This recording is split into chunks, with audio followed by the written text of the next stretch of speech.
श्री गणेशाय नमः, श्री सरस्वते नमः, श्री सद्गुरु रामचंद्राय नमः, श्री गुरुभ्यो नमः। नवनाथ महाराज की जय, 84 सिद्धनाथ महाराज की जय। नवनाथ भक्ती सार अध्याय 7। श्री गणेशाय नमः। अध्यायाच्या सुरुवातीला ग्रंथ करते भगवंताची स्तुती स्तवन करतायत।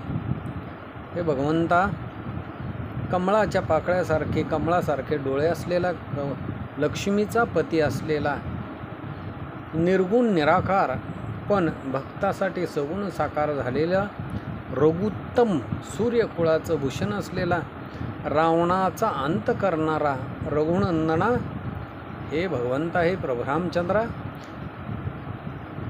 ग्रंथाची रचना पुढं बोलण्याकरता मला तू माझ्या बुद्धीला प्रेरणा दे, मला आशीर्वाद दे, ज्या योगे करून श्रोत्यांना सुख वाटेल। पाठीमागच्या 6व्या अध्यायामध्ये अतिशय सुरस अशी कथा झाली, रसभरीत कथा झालेली आहे। काळिका देवी मच्छिंद्रनाथांना प्रसन्न झाली, तिनं मच्छिंद्रनाथांना वरदान दिलं साबरी विद्येसाठी आणि तिनं आशीर्वाद दिलेला आहे। तिथून मच्छिंद्रनाथ हरे हरेश्वराच्या ठिकाणी आले, गदा तीर्थामध्ये स्नान करण्याच्या उद्देशानं त्या पर्वताला प्रदक्षिणा घालण्यासाठी आरंभ केला। मच्छिंद्रनाथ तिथं आले, त्याच वेळेला वीरभद्र स्नान करण्यासाठी मानव वेश धरून वीरभद्र तिथं आलेले होते। मानव वेशामधला जोगी त्रिशूळ, डमरू, धनुष्य आदी हातामध्ये आहे। शिंगी शैलीचा नाद अद्भुत आहे। नाद नव्हे तो तर ते वेदाचं सार आहे। साधक हिताचा स्वार्थ आहे असं दाखवू लागलेले आहेत। शिंगी नाही तर ती एक देवता आहे, साधक जनांच्या कामना पूर्ण करणारी आहे। असा रज, तम आणि सत्व, रजोगुण, तमोगुण, सत्वगुण 3 गुणांना महामारक असं कठीण त्रिवर्ग खडतरपणाने असलेलं त्रिशूळ हातामध्ये आहे। वेदाचं सार तेजस्पुंज हातामध्ये,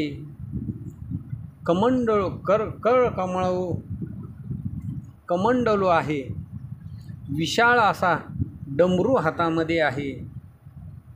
सप्त धातूंनी सगुण कथा असलेली, गुणातीत नवरसांनी व्यक्त झालेली, हरिगुणाचा असणारा भक्त आहे। काम, क्रोध, षड्गुण विकार, सत्वस्थाचे शत्रू आणि त्याला जिंकणारा शरगांडीव हातामध्ये आहे। तो बाण नव्हे तर काम क्रोधांना मुक्ती देणारं ते गांडीव धनुष्य आहे। विषय सोडून ज्ञान प्राप्त करून देणारं गांडीव धनुष्य आहे। बाण म्हणजेच ज्ञानदेवटी आहे। अज्ञान द्वंद्व नाहीसं करणारं असा महाराज प्रतापरुद्र, द्वंद्वलेश मनामध्ये नाही असे वीरभद्र महाचंद्र मच्छिंद्रनाथांना भेटले। मच्छिंद्रनाथ स्नान करून येत होते आणि वीरभद्र स्नानाला चाललेले होते। मार्गामध्ये मच्छिंद्रनाथांना पाहिलं आणि हटकून उभा केलं। दोघांनी एकमेकांना नमन केलं। त्यावेळेला तुम्ही कोण आहात असं विचारल्यानंतर मच्छिंद्रनाथांनी सांगितलं की या देहाला मच्छिंद्रनाथ असं म्हणतात। ते म्हणतात, कोणता पंथ आहे या जगामध्ये, तुम्ही कोणत्या पंथाचे आहात? मच्छिंद्रनाथ सांगू लागले, आमचा जोगी नाथ पंथ आहे। तुम्ही कोणत्या दर्शनासाठी निघालेले आहात? मच्छिंद्रनाथांनी सांगितलं, आमचं दर्शन म्हणजे आमची जी ओळख आहे ती ओळख जोगी महिमान आहे, शैली आहे, कंता आहे, ही आमची भूषणं अंगामध्ये आहेत। वीरभद्र म्हणू लागलेला आहे. मुद्रा अतिशय लहान आहे. कान न फाडता घातली की काय, तेव्हा गुरुच्या प्रसादानं तिचं मंथन केलं गेलेलं आहे. वीरभद्र म्हणू लागलेला आहे, काय पाखंड आहे. व्यर्थ उगच या जगामध्ये बंड माजवलं गेलेलं आहे आणि हे अतिशय काळं तोंड आहे. हे काही योग्य दिसत नाही. तरी आता ही जी योगमुद्रा आहे ती मुद्रा सोडून दे, काढून टाक. कानाला भुकं पाडून त्याच्यामध्ये मुद्रिका घातलेली आहे ती ताबडतोब काढ, नाहीतर तुला मी शिक्षा करीन. कोण तुझा गुरु असा आहे, विधीच्या प्राज्ञे करून ज्ञाना करून हा वेगळा पंथ या जगामध्ये निर्माण केलेला आहे. स्वबुद्धीचा तर्क करून भलतंच मत स्थापन करून हा पंथ निर्माण केलेला आहे. तो काही शहाणा हुशार पंडित दिसत नाही. मूर्खाहून शतमूर्ख म्हणावा लागेल. असं वीरभद्राचं बोलणं ऐकल्याबरोबर मच्छिंद्रनाथांना भयंकर राग आला आणि मच्छिंद्रनाथ म्हणू लागले, हे चिलटा, खोटी वल्गना तू अपार करतो आहेस. शतमर्खाहून मूर्ख दुःखदायक असा तू आहेस. परमात्म्याला क्षोभवू नको. पातकाचा भार तुझ्या डोक्यावरती तुला व्हावा लागेल. अरे आत्मा जर दुसऱ्याच्या आत्म्याला क्षोभ दिला, दुसऱ्याला जर त्रास दिला तर त्याचा भार पापाचा डोक्यावरती वागवावा लागतो. त्या पद्धतीनं तुझा गुरु कसा आहे, दुसरा गुरु हुडक. अरे नष्टा दुर्जम अधर्मा, तुझ्या दर्शनानं स्नान करायला जायचं होतं, पण उगाच तुझं दर्शन झालं, तुझ्यावरती दृष्टी पडली. तुला मी आता माझ्या हाताने शिक्षा करीन. असं मच्छिंद्रनाथाचं भाषण वीरभद्रानं ऐकलं. वीरभद्र म्हणू लागलेला आहे, भ्रष्टा, तुझा प्राण आत्ताच या वेळेला घेतो. आणि असं म्हणून धनुष्य सज्ज केलेला आहे, त्याच्यावरती दोरी लावलेली आहे. निर्वाणीचा असा अर्धचंद्र बाण भात्यातून बाहेर काढला. ते मच्छिंद्रनाथांनी पाहिलं आणि म्हणू लागले, हे वीरभद्रा, तो अतिशय उन्मत्त झालेला आहे, उद्धट झालेला आहे आणि उद्धट होऊन या जगामध्ये तू मिरवत आहेस.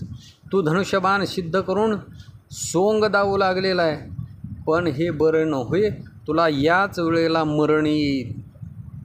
अरे अशी सोंग माझ्यासाठी अनेक जणांनी केलेली आहे. एखादा बहुरूपी असतो आणि तो बहुरूपी काय करतो तर नाटकामध्ये सोंग करतो, पण त्याचं ते शिरत्व काही खरं नसतं, ते नाटकापुरतं असतं.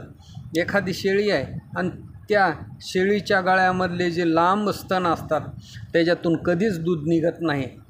तशा पद्धतीचा हावभाव तू क्षणाक्षणाला करतो आहेस.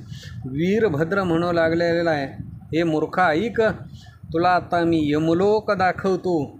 तुझं आयुष्य आता संपलेलं आहे असं मला वाटू लागलेलं आहे.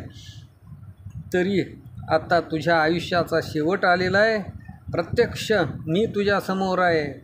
त्यामुळं तुझा जर प्रताप दक्ष असा गुरु असेल तर तुझी जी परीक्षा आहे ती परीक्षा पाहू. असं म्हटल्याबरोबर मच्छिंद्रनाथ म्हणू लागले की मचकासाठी, एका चिलटासाठी मेरू पर्वत आणि पर्वत मिळवायची काय गरज आहे. दुधाचा समुद्र जवळ असताना नरोटी घेऊन पोटासाठी कोणी भीक मागेल का. मूर्खा, माझं वचन ऐक, मी जे बोलतो ते ऐक. माझ्या गुरुचा वरदानाचा हात माझ्या डोक्यावरती आहे आणि त्याच माझ्या गुरूंना, दत्त महाराजांना मानव, दानव, देव, यक्ष, किन्नर, गणगंधर्व सगळेजण शरण येतात.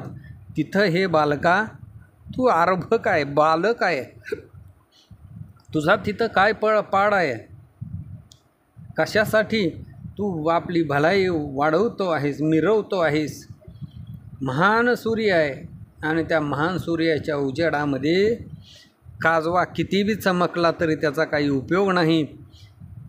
तेव्हा वीरभद्र म्हणू लागलेला आहे, तू काय करणार आहेस? अरे मच्छिंद्रनाथा, मरण काळामध्ये तुला फाटा फुटला गेलेला आहे. एका क्षणामध्ये आता मी तुला भूमीला पाडीन.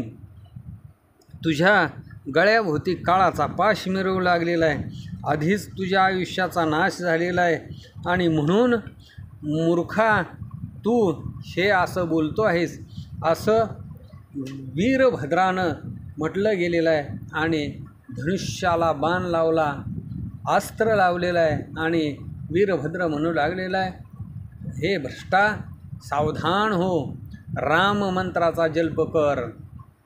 मच्छिंद्रनाथ म्हणू लागले, राम मंत्र तुला अपवित्र वाटला का? पण त्यानंच महादेवसुद्धा सुखी होतात, कारण अहोरात्र सतत राम राम राम नामाचा जप महादेव करतात आणि दुःखाचा लेश रामनामानंच संपला जातो. रामनामानंच वाल्याकोळी तरला गेला, त्याचा वाल्मिक ऋषी झाला. पण तू आत्ता सावध हो, कारण तू रामनामाच्या वेगळा आहेस, रामनामाच्या मंत्राचा वेगळा आहेस. असं म्हणून काखेमध्ये हात घातले, काखेतल्या झोळीत हात घातलेला आहे, भस्म हातामध्ये घेतलं आणि मग वज्रस्थापना त्या भस्मावरती केलेली आहे. मंत्राचा प्रयोग पूर्ण झाला. भोवती ती भस्मचमुठी फिरवली. मच्छिंद्रनाथाच्या भोवती वज्र निर्माण झालं. त्याच्यानंतर पुन्हा झोळीमध्ये हात घातला, हातामध्ये भस्म घेतलं आणि वीरभद्राला पाहून मच्छिंद्रनाथ त्याच्यावरती मंत्राचा जप करू लागले. एवढ्यामध्ये अतिशय निर्वाणीचा असा बाण वीरभद्राने सोडलेला आहे. तो बाण कड कड कड कड कड करत मच्छिंद्रनाथांच्याकडं जाऊ लागला. त्यावेळेला मच्छिंद्रनाथ म्हणू लागले, गवताच्या काडीसारखा हा बाण आहे. म्हणून स्तब्ध निवांत उभे राहिले. पण भस्मचिमुटी हातामध्ये आहे आणि बाण आकाशामध्ये आहे. मच्छिंद्रनाथांना लक्ष करून तो खाली मच्छिंद्रनाथाचा प्राण येण्यासाठी बाण उतरू लागला. पण बळवंत असं वज्र होतं, त्या वज्रावरती येऊन दान करणं आदळला गेला. वज्र हे अतिशय कठीण असल्यामुळं त्या बाणाचा चुराडा झाला. हे वीरभद्रानं पाहिलं. वीरभद्राला भयंकर राग आला. मग अतिशय दैदिप्यमान असं जे शक्ती अस्त्र आहे, ते शक्ती अस्त्र वीरभद्रानं धनुष्यावरती सज्ज केलं आणि ते सोडून दिलं. लगेच दुसरा बाण काढला, त्याच्यावरती नागास्त्राची स्थापना केली आणि तेही सोडून दिलं. गगनचुंबित अशी ती शक्ती आणि पाठोपाठ तो बाण जाऊ लागला. शक्ती अतिशय बलाढ्य स्वर्गामधून येत असताना, आकाशामधून येत असताना कड कड कड कड असा भयभीत शब्द करू लागलेले आहे. आणि त्याच्यामुळं या पृथ्वी दणानून गेली. दिग्गज रानोरान पळू लागलेले आहेत. शेषानं आपली मान पृथ्वीला लावलेली आहे. वराहानं नेटानं पृथ्वी दाढेमध्ये धरली. कूर्म पाठ देऊ लागलेला आहे. देव विमानं पळवू लागलेले आहेत. सगळे भयभीत झालेले आहे आणि भीतीनं सायरा वायरा पळू लागली. देवांच्या विमानाची हडबड पाहून नक्षत्र पडतायत की काय असं वाटू लागलेलं आहे. देव मानव यक्ष दैत्य म्हणू लागले की आता प्रलयकाळचा मृत्यू आलेला आहे. ही शक्ती नव्हे तर ही सर्व जग बुडवून टाकील. सबळ बळिष्ठ या पृथ्वी तलावरती जे डोंगरकडे आहेत ते डोंगरकडे खचू लागलेले आहेत. माय लेक चुकून वनामध्ये फिरू लागलेली आहे. हंबरडा फोडू लागलेले आहेत. हजारो विजांचा कडकडाट व्हावा असा आणीवार लोट शब्द आकाशामध्ये घुमू लागलेला आहे. तीच प्रचंड शक्ती मच्छिंद्रनाथांच्याकडं आली आणि वज्रास्त्रावरती दानकन आदळलेली आहे. वज्र हे अतिशय क्षीण झालं आणि क्षीण होऊन त्या जमिनीवरती पडलेला आहे. पुन्हा मच्छिंद्रनाथांना लक्ष करून मच्छिंद्रनाथाचा प्राणहरण करण्यासाठी शक्ती येऊ लागली. त्याच्यावरती नाग अस्त्र आहे ते पाहून मच्छिंद्रनाथांनी त्वरित भस्म हातामध्ये घेतलं आणि भस्माच्या चिमुटलीवरती त्या भस्मावरती रुद्रास्त्राची प्रेरणा केली. त्याचबरोबर पाठीमागून गरुडाचं अस्त्र सोडलं. त्याच्या पाठीमागून रुद्रास्त्र व्यक्त झालं. 11 रुद्र प्रतापी दिसू लागले आणि 11 रुद्र समोर दिसल्याबरोबर त्या शक्तीला त्यांनी कवळलं गेलेलं आहे, हातामध्ये धरलं गेलेलं आहे. त्याच्यामुळं ती शक्ती क्षीण झाली, शक्ती खचून जमिनीवरती पडली. जे 11 रुद्र निर्माण झालेले होते तेही अदृश्य झाले. इकडं काय झालं, गरुड अस्त्र आहे ते अस्त्र त्या नागास्त्राला भक्षण करू लागलं. नागास्त्र त्वरित अदृश्य झालं आणि त्याच वेळेला गरुड अस्त्रही तेही अदृश्य झालं. याच्यानंतर वीरभद्र हा प्रताप सूर्य आहे, त्यानं वाऱ्याच्या अस्त्राची प्रेरणा केली. ते मच्छिंद्राने पाहिलं, पर्वताचं अस्त्र सोडलं आणि चक्रीवादळासारखा सुटलेला वारा त्या पर्वतानं कोंडला गेला. हे वीरभद्राने पाहिलं. वीरभद्राने लगेच वज्राचं अस्त्र सोडलं. वज्राच्या अस्त्रानं पर्वताचा चुराडा केला. वज्रास्त्र अदृश्य झालं. असा वीरभद्र प्रतापवंत आहे. त्यानं अग्नीचं अस्त्र सोडलं. मच्छिंद्रनाथांनी पाहिलं, लगेच पावसाचं अस्त्र सोडून दिलं. पावसाचं अस्त्र सुटल्यामुळं अग्नी विझला गेला, अदृश्य झाला. याच्यानंतर वीरभद्रानं कामास्त्र सोडलं गेलेलं आहे. त्यावर विरक्त नाथ मच्छिंद्र त्यांनी रती अस्त्र सोडलेलं आहे आणि मग त्याच्यामुळं काम पळू लागलेलं आहे. रतीबरोबर तो पळू लागला. वीरभद्रानं पाहिलं. त्याच्यानंतर महान असं सर्पाचं अस्त्र वीरभद्रानं सोडलं. ते मच्छिंद्रनाथांनी पाहिलं आणि संजीवनी मंत्राची प्रेरणा केली. वीरभद्र हा अतिशय संतप्त झालेला आहे. त्यानं दानवाचं अस्त्र सोडलेलं आहे. त्याच्यामुळं प्रचंड अशी राक्षस निर्माण झाले. मच्छिंद्रनाथांनी लगेच त्याच्यावरती देवाचं अस्त्र प्रेरणा केली. मग ती अस्त्र अतिशय बलवंत आहेत. राक्षस आणि देव यांच्यामध्ये असंख्य असे राक्षस, असंख्य असे देव यांच्यामध्ये घनघोर युद्ध चालू झालं आणि मग एकमेकांच्याकडं पाहून माना डोलवू लागले, एकमेकांना धन्य म्हणू लागले, एकमेकांच्याकडं बघून गदगदा हसू लागले, एकमेकांना बोलू लागले. वीरभद्र म्हणू लागलेला आहे, या पृथ्वीतलावरती असा वीर माझ्या पुढं तुझ्यासारखा आत्तापर्यंत कोणीच देखला नाही, पाहिला नाही. हे मच्छिंद्रनाथा, तुझा वरदहस्त असलेला गुरु हा महान श्रेष्ठ आहे आणि मग अविनाशवंत गुरु माझा आहे असं मच्छिंद्रनाथाने सांगितलं. वीरभद्रानं मान हलवून सांगितलं की तुझा गुरु हा अतिशय प्राज्ञिक आहे, सुज्ञ आहे, जाणता आहे, ज्ञानी आहे आणि तूही त्याच्यामध्ये धन्य असा ज्ञानी त्या गुरुचा शिष्य आहे. असं देवास्त्र युक्त प्रयुक्त दानव शांत झालं. अदृश्यपणे देवाचं अस्त्र आणि दानवाचं अस्त्र विरून गेलं.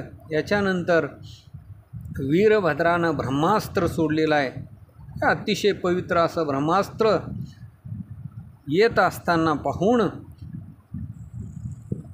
मच्छिंद्रनाथांनी चतुर्भुज मूर्ती जे कार्तिकास्त्र आहे ते कार्तिकास्त्र सोडलं.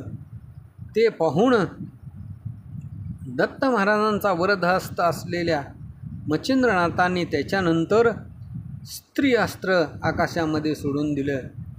अतिशय लावण्यखाणी अशा स्त्रिया निर्माण झाल्या. त्या योगे करून कार्तिकास्त्र एका क्षणामध्ये शांत झालं. याच्यानंतर वीरभद्रांनी काळास्त्र सोडलं. ते पाहून मच्छिंद्रनाथांनी माया परळवी अस्त्र सोडून दिलं. ते काळ अस्त्र त्या माया परळवी अस्त्राने भक्षण करून टाकलं आणि ते पंचतत्वामध्ये विलीन झालं. ते पाहून सगळे देव मच्छिंद्रनाथाची स्तुती आणि स्तवन करू लागलेले आहेत. आणि मग या पृथ्वीचा नाश होईल, या ब्रह्मांडाचा नाश होईल. दोघांनाही देव म्हणू लागले, बाबांनो, अजून कलियुग संपवायला पुष्कळ अवधी आहे आणि आत्ताच या युगाचा नाश होईल. अनंत युग आहेत आणि म्हणून या युगाचा, या ब्रह्मांडाचा तुमच्या या भांडणामध्ये नाश होईल. हा जो माया प्रलय आहे तो हे मच्छिंद्रनाथा तुम्ही आवरून घ्या असं सांगितल्याबरोबर वासनारूपी अस्त्र मच्छिंद्रनाथांनी सोडून दिलं. महाप्रलय तिथं थांबला. मायेची उत्पत्तीचा प्रयोग राहिला गेला. सगळे देव विमानातून खाली उतरले. मच्छिंद्रनाथांना बोलू लागले. ब्रह्मदेव, विष्णू भगवंत, महादेव सगळ्यांनी मच्छिंद्रनाथांची स्तुती केली आणि मग वीरभद्राला जवळ बोलावलेला आहे. दोघांचा हात एकमेकांच्या हातामध्ये दिला आणि वीरभद्राला ब्रह्मदेव, विष्णू भगवंत आणि महादेव सांगू लागलेले आहेत की हा मच्छिंद्रनाथ म्हणजे कवीनारायणाचा अवतार आहे. तर वीरभद्रानं याच्याबरोबर प्रेम वाढवावं. याच्यानंतर रुद्र प्रसन्न झाले, महादेव प्रसन्न झाले आणि मच्छिंद्रनाथाला म्हणू लागले, तुझी काय कामना आहे ते त्या कामनेचं वरदान मागून घे. धन्य मच्छिंद्रनाथा, युद्धामध्ये कुशल प्रतापवंत असा आहे. धन्य गुरु तुला मिळालेला आहे. माझ्यासारखा युद्धनेमी या युद्धभूमीमध्ये दुसरा कोणी नसताना सुद्धा या मच्छिंद्रनाथानं महान असा पराक्रम दाखवला असं वीरभद्र बोलू लागलेला आहे. मी याच्या अगोदर या पृथ्वी तलावरती अनेक युद्ध केली, पण माझ्यासमोर युद्धाला कुणीही टेकलू शकलं नाही. याच्या अगोदर मी रावणाबरोबर युद्ध केलं, देवांच्या बरोबर युद्ध केलं, किन्नरांच्या बरोबर युद्ध केलं, गंधर्वाबरोबर युद्ध केलं, पण ते सगळे थकले गेले. कल्पांत भैरव असं माझं नाव आहे. या सुरासुरामध्ये माझी कीर्ती आहे. माझं युद्धकर्म हे श्रेष्ठ आहे. पण आज मात्र माझी इच्छा तू पूर्ण केली असं म्हणून मच्छिंद्रनाथानं अतिशय प्रेमयुक्त अंतकरणानं हृदयाला घट्ट धरलं. हे महाराजा योगद्रमा, तुझ्या मनामध्ये काय कामना असेल ती तू मला सांग. त्यावेळेला मच्छिंद्रनाथ म्हणू लागले, हे वीरभद्रा, मी साबरे विद्येचं कवित्व केलं गेलेलं आहे. लोकांच्या उपकारासाठी कवित्व केलेलं आहे. जसं एका वायूच्या म्हणजे वाऱ्याच्याच हातामध्ये असतं की पावसाळ्यामध्ये ढग आणावे आणि या पृथ्वीला जलमय करावं, पृथ्वीवरती पाऊस पडावा. तशा पद्धतीनं विकार सांडून माझ्या मनामध्ये लोक उपकारासाठी कामना निर्माण झालेली आहे. तरी तुम्ही म्हणाल की बाबा तुझी कामना काय आहे? तर हे महाराजा वीरभद्रा, तुम्ही श्रवण करा. मी ज्या वेळेला मंत्र बोलेन त्यावेळेला आपण धर्माच्या कार्यासाठी, लोकांच्या उपकारासाठी, या जगाच्या कल्याणासाठी त्या मंत्राच्या वेळेला तो अर्थ पुरवावा आणि एक वर मला द्यावा. मग मच्छिंद्रनाथांचं कार्य पूर्ण होईल असं बोलून कर्तळ भाषा जी आहे ती घेतली गेलेली. सर्व देव प्रसन्न झाले. वीरभद्रांनी वर दिला की तू ज्या वेळेला मंत्राचा उच्चार करशील, आमचं नाव घेशील, त्यावेळेला आम्ही येऊन तुझं कार्य करू असं म्हणून वरदान दिला. मच्छिंद्रनाथांना सर्वांनी नमन केलं. रुद्र, ब्रह्मदेव आणि भगवंत यांच्या पायावरती मच्छिंद्रनाथांनी डोकं ठेवलं आणि मग भगवंताच्या पायावरती डोकं ठेवल्यानंतर मच्छिंद्रनाथ त्यांना निहाळू लागलेले आहेत. प्रेमयुक्त अंतकरणानं भगवंतांनी मच्छिंद्रनाथांना हृदयाच्या ठिकाणी धरलं. म्हणू लागले, हे वत्सा, जीव संकटामध्ये पडल्याच्या नंतर माझं स्मरण ज्या वेळेला होईल त्यावेळेला मी त्या ठिकाणी दृश्यमान होतो आणि त्याच्या संकटाचं निवारण करतो. तेच माझं चक्रास्त्र आज मी तुला देत आहे. याच्यानंतर नंदीश उमाकांत भगवंत महादेव तेही प्रसन्न झाले. प्रेमानं मच्छिंद्रनाथाला हृदयाच्या ठिकाणी घट्ट धरलं. त्रिशूळाचं अस्त्र मच्छिंद्रनाथांना दिलं. याच्यानंतर भगवंताच्या नाभिकमळातून उत्पन्न झालेले ब्रह्मदेव तेही प्रसन्न झाले आणि शापादपी नावाचं अस्त्र त्यांनी दिलं. जे वाणीमध्ये तुझ्या मुखातून जे अक्षर निघेल ते सत्य होईल. शुभ कर्मावरती सुंदर अशी फळं प्राप्त होतील, असं वरदान ब्रह्मदेवाने मच्छिंद्रनाथांना दिलेलं आहे.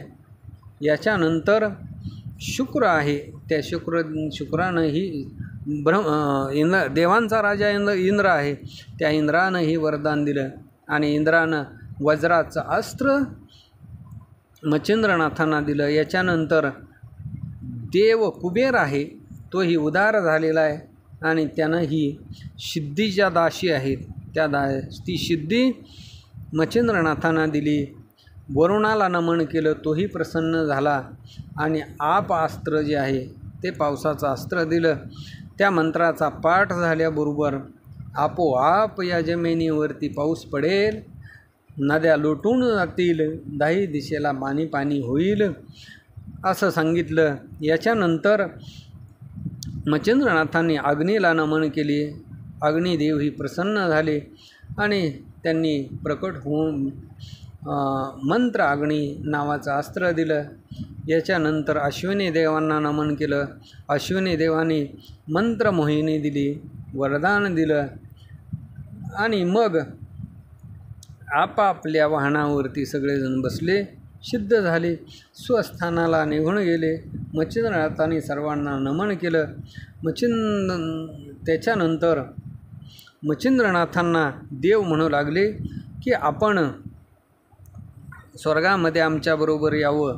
मच्छिंद्रनाथ म्हणू लागले की माझ्याही मनामध्ये स्वर्गगंगा जी आहे त्या मणिकर्णिकेचं स्नान करावं असं मलाही वाटतं आहे आणि मग जर आपण मला स्वर्गामध्ये त्या मणिकर्णिकेचं स्नान करायला नेलं तर माझ्या मनातली इच्छा पूर्ण होईल. असं ऐकून सगळेजण प्रसन्न झाले. मग त्यांनी स्वतः मच्छिंद्रनाथांना विमानामध्ये बसवलं. भगवंताने आपल्या विमानात बसवलं आणि ते त्वरेनं वैकुंठाला जाऊ लागले आणि मग तिथं नेऊन मच्छिंद्रनाथांना आसनावरती बसवलं. आसनावरती शयन करत असताना, भोजन करत असताना एकत्रपणानं भगवंत मच्छिंद्रनाथांना जवळ घेत आहेत. मग नित्य दररोज मणिकर्णिकेचं मच्छिंद्रनाथ स्नान करून येऊ लागले आणि मग विष्णू भगवंतांना मच्छिंद्रनाथ म्हणू लागलेले की मेरू पठारावरती ज्या माझ्या पूर्वजन्मातल्या समाध्या आहेत त्या मला दाखवा. तेव्हा भगवंताने अवश्य म्हणून मेरू पठारावरती गमन केलं आणि त्यांच्या पूर्वजन्मातल्या ज्या 10 पूर्व अवताराच्या 10 समाध्या त्यांना दाखवल्या. 9 नारायणांच्या 9 समाधी, 10वी समाधी वासुदेवाची. हे सगळं पाहून पुन्हा पुन्हा मच्छिंद्रनाथ येऊ लागले. अशा पद्धतीने 1 वर्षभर वैकुंठनाथ भगवंतांनी अतिशय प्रेमानं मच्छिंद्रनाथांना ठेवून घेतलं. त्याच्यानंतर महादेव आले आणि महादेव मच्छिंद्रनाथांना कैलासाला घेऊन गेले. तिथंही 1 वर्षपर्यंत मच्छिंद्रनाथ राहिले. अतिशय प्रेम महादेवांनी मच्छिंद्रनाथांना दिलं आणि त्याच्यानंतर एके दिवशी इंद्र आला आणि इंद्रानं महादेवांना नमन केलं आणि मच्छिंद्रनाथांना मी नेतो असं सांगितलं. 3 महिने अमरावतीला इंद्राच्या जवळ मच्छिंद्रनाथ राहिले अतिशय प्रेमानं. आणि मग त्याच्यानंतर ब्रह्मदेवानी नारद मुनींना पाठवलं आणि सत्यलोकाला मच्छिंद्रनाथांना घेऊन गेले. सत्यलोकाच्या ठिकाणी मच्छिंद्रनाथ ब्रह्मदेवाच्या जवळ 6 महिने राहिले. याच्यानंतर सगळे देव तिथं येऊ लागले आणि एक एक दिवस करून सर्व तीर्थाच्या ठिकाणी मच्छिंद्रनाथांना घेऊन गेले. देव, गंधर्व, किन्नर, यक्ष, पितृगणादी, आर्यमा, दक्ष अशा सर्वांनी अतिशय प्रेमानं मच्छिंद्रनाथांना घेऊन गेले. अशा पद्धतीनं 7 वर्षापर्यंत मच्छिंद्रनाथ स्वर्गामध्ये राहिले. सगळ्यांचं आदरातिथ्य घेतलं आणि सगळ्यांच्या मच्छिंद्रनाथांची बोळवण केली. विमानामध्ये बसवलं आणि मृत्यूलोकाच्या ठिकाणी या पृथ्वी तलावरती आणून सोडलं. देव स्वस्थानाला निघून गेले. इकडं मच्छिंद्रनाथ पृथ्वी तलावरती तीर्थयात्रा करण्यासाठी अतिशय आदरानं भ्रमण करू लागले, फिरू लागले. आणि मग असं जात असताना केकाड नावाच्या देशामध्ये पश्चिम दिशेमध्ये वज्रसन पाहिलं. त्या ठिकाणी वज्र भगवती, महान दैवत प्रतापशक्ती, त्या अंबिकेला भावयुक्त अंतकरणानं नमन केलं. तिथलं स्नान केलं. तिथं 360 कुंड आहेत, पण ती सगळी गरम पाण्याने भरलेली आहेत. हे पाहून मच्छिंद्रनाथांना अतिशय आश्चर्य वाटू लागलं की 360च्या 360 कुंडामध्ये गरम पाणी कसं आहे. आश्चर्य मनामध्ये त्यांच्या आलं. आणि मग ही कुंड अशी का आहेत असं आपण कोणाला तरी विचारावं. ही कुंड उष्णतेची, गरम पाण्याची का निर्माण झाली हे विचारावं. आणि म्हणून मच्छिंद्रनाथांनी काय केलं, त्या गरम पाण्यामध्ये स्नान केलं आणि भगवतीच्या दर्शनासाठी आली. पुजाऱ्याला जवळ बोलावलं आणि इथं ही जी 360 गरम पाण्याची कुंड आहेत त्याचं कारण काय आहे असं पुजाऱ्याला विचारलं. त्यावेळेला त्या वज्रदेवी भगवतीच्या पुजाऱ्यानं सांगितलं की पूर्वी वशिष्ठ ऋषींनी इथं यज्ञ केला. सगळे देव स्नान करण्यासाठी इथं आले आणि त्यांनी आपापली कुंड निर्माण केली. त्या गरम पाण्यामध्ये स्नान केल्यानंतर सगळे देवांनी आपापल्या नावानं ही कुंड निर्माण केली. 12 वर्ष 12 दिवस सगळे देव इथं राहिले. यज्ञ पूर्ण झाला. सगळे देव स्वस्थानाला निघून गेले. पण ही कुंड मात्र जागोजागी आहेत असं मच्छिंद्रनाथांनी ऐकलं. आणि मग सरस्वती नदीच्या पात्राच्या अगदी उंचवट भागामध्ये क्षेत्र पाहिलं गेलेलं आहे. आणि त्या पवित्र क्षेत्रामध्ये आपणही इथं एका कुंडाची निर्मिती करावी असं मच्छिंद्रनाथांना वाटलं. वरुण मंत्राचा जप केला आणि त्याच्यावरती पाण्याच्या अस्त्राचा जप करताच तिथं पाणी प्रगट झालं आणि भोगावतीचं पाणी आणून अग्निमंत्राचा जप केला. अग्निमंत्र उच्चार होताच तिथं अग्नी प्रगट झाला. त्याच्या योगी करून त्या अग्नीची तप्तता झाली. महादेवाच्या हातामधलं त्रिशूळ आहे तो तिथं बुडाकडून जमिनीवरती टाकला गेला. त्याच्या योगी करून तिथं तप्त असं कुंड निर्माण झालं. भोगावतीचं उत्तम पाणी प्रकट झालं. तिथं मच्छिंद्रनाथांनी स्नान केलं आणि भगवती मातेकडं नमन करण्यासाठी जाऊ लागलेलं आहे. भोगावतीचं उत्तम पाणी कमंडलूमध्ये घेतलेलं आहे आणि अंबिकेला स्नान घातलं. मग ती मच्छिंद्रांना प्रत्यक्ष मच्छिंद्रनाथाच्या समोर अवतरित होऊन बोलू लागलेले म्हणे, हे जेवलागा मच्छिंद्रनाथा, धन्य तू प्रतापवंत आहेस भोगावतीच्या पाण्यानं. हे योगींद्रा, हे मच्छिंद्रनाथा, तुम्ही आज मला स्नान घातलेलं आहे, तरी 1 महिनाभर तुम्ही इथं राहावं. मग मी माझ्या मनाला प्रसन्नता वाटेल, मी तुमची बोलवणूक करीन अवश्य. म्हणून मच्छिंद्रनाथ तिथं 1 महिना राहिले. मग देवीनं जवळ बोलावून घेतलं गेलेलं आहे. आणि त्याच्यानंतर मच्छिंद्रनाथ अंबिकेला म्हणू लागले, वज्रबाई, तुला हे वज्राबाई नाव कशामुळं पडलं? तेव्हा ती माता अंबिका म्हणू लागलेली आहे, हे तपोधना, वशिष्ठ ऋषींनी इथं यज्ञ केला आणि त्याच वेळेला देवांचा राजा इंद्र तो इथं आला. त्यावेळेला सभेच्या स्थानी सभेच्या ठिकाणी सगळे ऋषी बसलेले होते, महातपस्वी ऋषी. त्यावेळेला तो इंद्र देवांच्या सहित सभास्थानी बसण्यासाठी आला. सभेमध्ये आल्याच्या नंतर देवांचा राजा इंद्र असलेला इंद्रानं पाहिलं की त्याला कुणीही मान सन्मान दिला नाही. त्याला भयंकर राग आला आणि त्यानं वज्र सोडून दिलं. ते पाहून दशरथ महाराजांचा प्रभुरामचंद्र, त्या प्रभुरामचंद्राने मंत्रशक्तीनं दर्भाची काडी सोडली आणि तातडीनं लगबगीनं ते दर्भ मंत्रयुक्त झालं. आणि मग मी महाभगवती प्रगट झाले. वज्र मी पोटामध्ये गिळून टाकलं. अशी असणारी ख्याती मी केली. आणि मग त्याच्यानंतर प्रभुरामचंद्रांनी इंद्राला बोलावून घेतलं, त्याचं समाधान केलं. प्रभुरामचंद्रांची स्तुती आणि स्तवन करू लागला. आणि इंद्र पुन्हा माझं वज्र मला परत द्या असं म्हणू लागला. मग त्यावेळेला प्रभुरामचंद्र प्रसन्न झाले, त्याला वज्र परत दिलं. आणि मग सगळे ऋषी त्या दिवशीपासून मी वज्र गिळलेलं होतं म्हणून वज्राबाई देवी असं म्हणू लागले. यज्ञाची समाप्ती झाली. सगळे स्नान करून स्वस्थानाला निघून गेले. प्रभुरामचंद्र इथं आले आणि प्रभुरामचंद्रांनी इथं माझी स्थापना केली. अद्यापपर्यंत मी इथंच आहे. ती भोगावती इथं श्रेष्ठ आहे. इथं माझी प्राणप्रतिष्ठा केली. भोगावतीचं स्वच्छ पवित्र पाणी हे श्रेष्ठा मला मिळालं.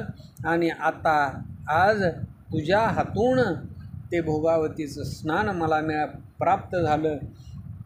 पण रामापेक्षाही तुझी कृपा अधिक झाली.